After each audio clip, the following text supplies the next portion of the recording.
Hindi po ako nakahirit nung isang linggo dito sa napakaganda at punong-puno ng, my goodness, sustansya ba ang tawag dyan?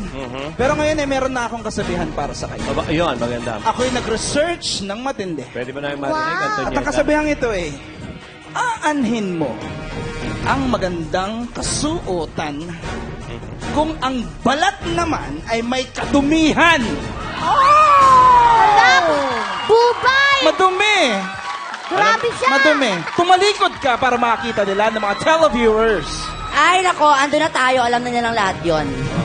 Pero meron din ako kasabihan para sa'yo. Abay. Ano? Ayan. Aanhin mo ang magandang balat kung ang mukha mo naman maalat. Ay! Ay!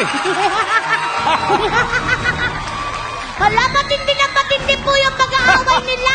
Hindi ako naapektuhan. Wala na. Pwede ba mag-retaliate doon?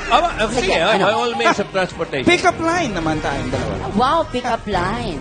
Unggoy ka ba? Bakit? Anong bakit? Oo!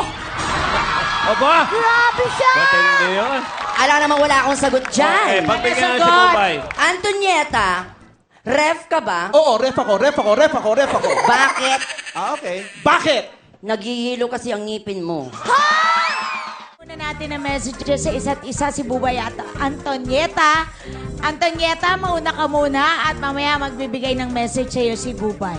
Well, ang masasabi ko lang, Bubay, please naman.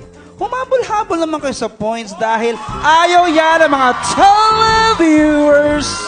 Ano naman masasabi mo, Bubay?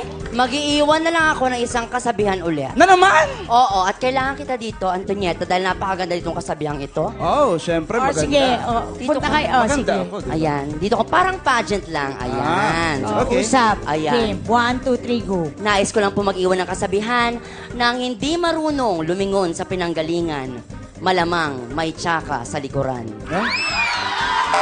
Excuse me. Ano yun? Excuse me. Ano yan? Hindi Dito ka. natatapos.